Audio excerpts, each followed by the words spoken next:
Welcome to WKZO.com's Candidate Conversation. We're in with Sheriff Candidate Ward Lawrence. Thank you, Ward, for coming in. I appreciate Thanks for having me. I appreciate it. All right, so tell me, first question, biggest challenge for the Kalamazoo Sheriff's Department. You're running for sheriff. I am. What do you see as the biggest challenge? I think the biggest challenge is going to be opening the new jail and making sure we staff it responsibly. But at the same time, we can never lose sight of the fact that we have to increase our road patrol. All right, so then you say staff it responsibly. Give me the definition in Ward Lawrence's terms of what responsibly is. I want to make sure that our employees work an honest amount of time for the wages that they receive, the wages and benefits. An example of that was I worked a midnight shift in the jail. There were 8 officers and myself. We took care of over 300 inmates. Okay. We get through an 8-hour shift. We are replaced the next morning by 21 people on the day shift. Okay. Now, I don't work the jail every day, so I'm not sure what the staffing levels are, but I know the jail has given up a lot of things that we used to do when I worked up there. There's certain days they don't have visits, there's certain days they don't serve a hot meal, and yet I see more officers than I ever have. So I want to make sure that we have enough people to make it a safe environment, but at the same time that we don't have people just standing around. So you're saying more spread out? Are you saying more spread out the people throughout the shifts? Is that what? Well, I think one of the things we've discussed is a power shift. Can we come in at 8 o'clock in the morning when court's already been pulled? It's going to go out. We haven't started anything with people coming in for visits if it's a visit day, and then bring in a power shift, maybe from 10 in the morning till 8 at night. That way they serve the 2 meals. They help get all the inmates out to court, get them back. That's one of the things I'm looking at. Why do we need such a huge amount in at 8 a.m. when really the jail doesn't kick up till 9 for some visits and then 11 for a meal and then 1 for court to come back? We've never tried anything like that in the 18 years I've been there. Is the new jail going to help with staffing? Because it's a different structure and it works differently. A little bit about that. Does it help with staffing, or is it just a different animal? I think it's just a different animal because we're not closing the old jail. Okay. So it's the pod system allows for less officers to observe the inmate. But if there's an issue, you've still got to be able to have enough officers to go in there and take care of business. How many officers do you need for something like that? I don't know. I have toured the jail twice. I have not seen the manpower plans for it. So I would not be speaking intelligently. Are you the person to fix these issues? I am. Why? Because when that jail opens, I won't be sitting in my office waiting for somebody to tell me, hey, how's it going? I'll be in a set of fatigues with keys in my pocket, working back in the jail. There's nothing that says a sheriff can't walk around inmates, open doors, see how things are going. Is there something in the design that we didn't see because they're written plans? No, I lead from the front, and our department needs leadership. It needs to be in the front. Are you saying that the current sheriff isn't a great leader and isn't doing that? I am. Last night during the debate, he talked about being the president of the Lions Club and these other things. He talked about his open door policy. And my comment then was he does have an open door policy, but when you open it, he's not there.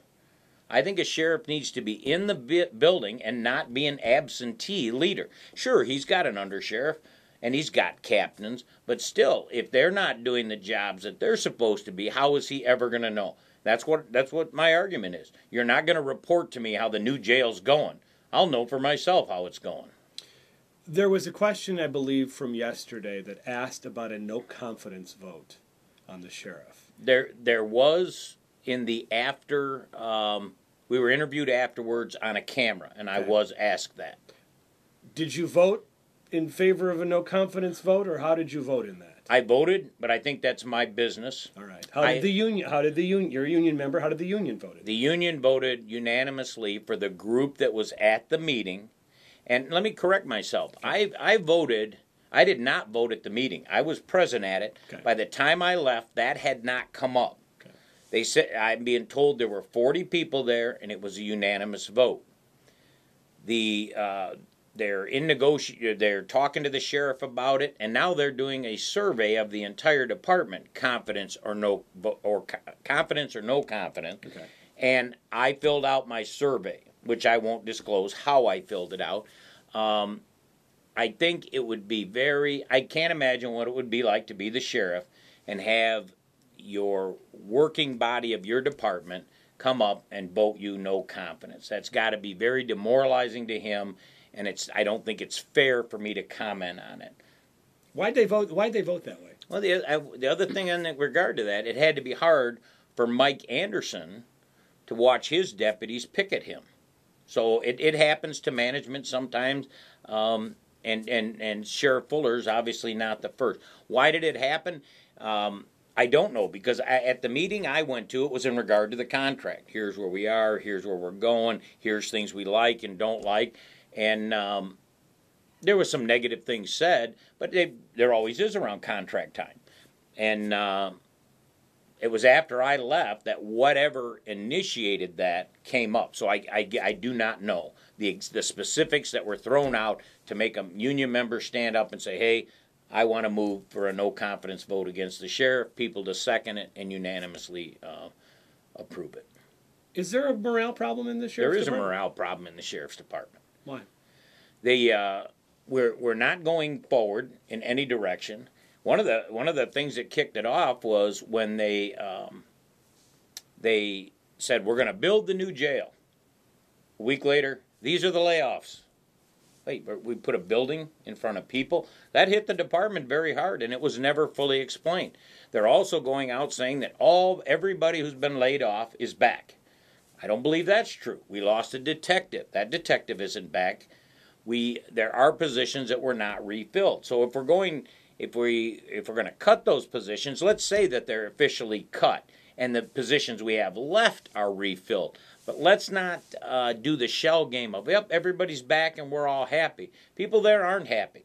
During a closed contract session, I don't think the sheriff's department has ever seen this many grievances and arbitrations that they have against the current administration. So what do you do to change that? What you do is you come in and you realize that Michigan is a union state.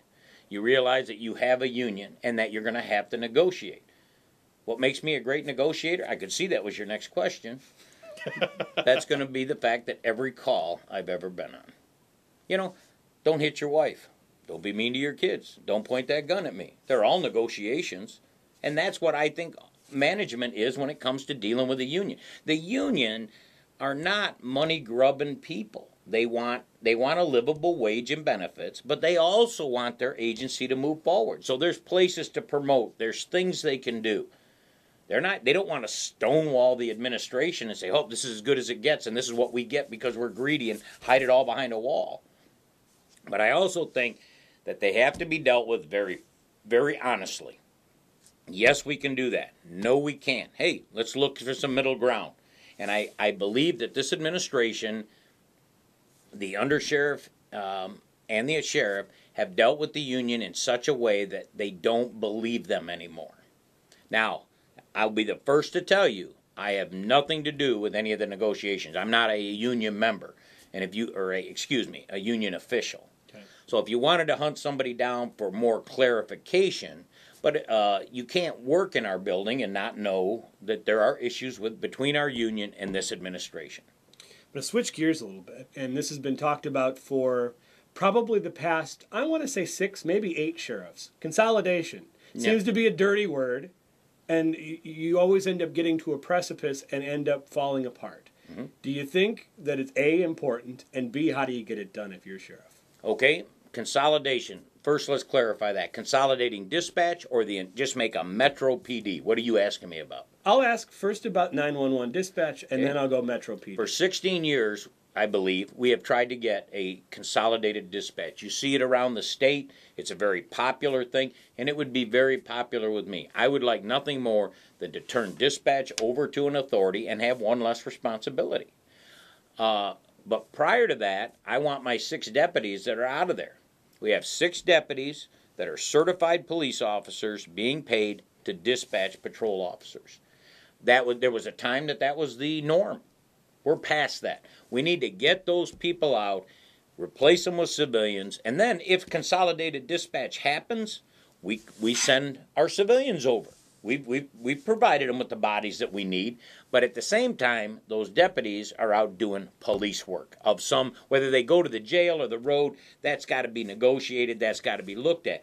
But every time we get close to consolidated dispatch, somebody backs out. So we don't just sit on our hands and wait for that to happen, because it might be another 16 years.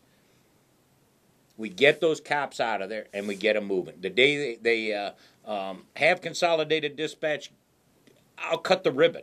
Yes, that would be exciting. A Metro PD, I spoke about it last night. I've had the privilege of going down to Lexington, Kentucky over the last few years for a mounted police colloquium and work with our mounted unit and go down. And they are a Metro PD.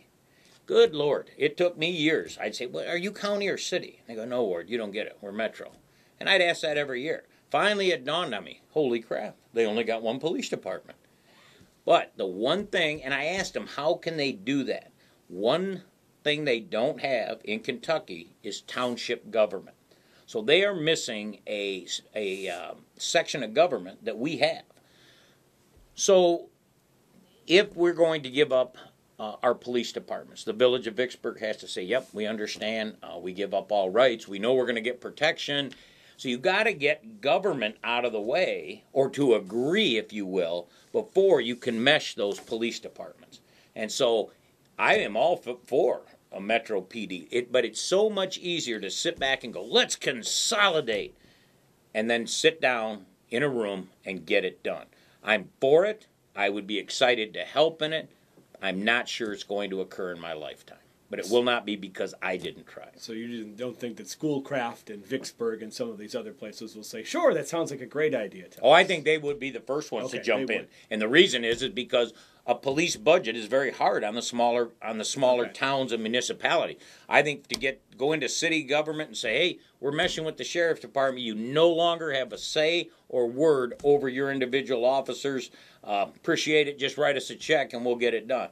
And they're going to be like, whoa, wait a minute.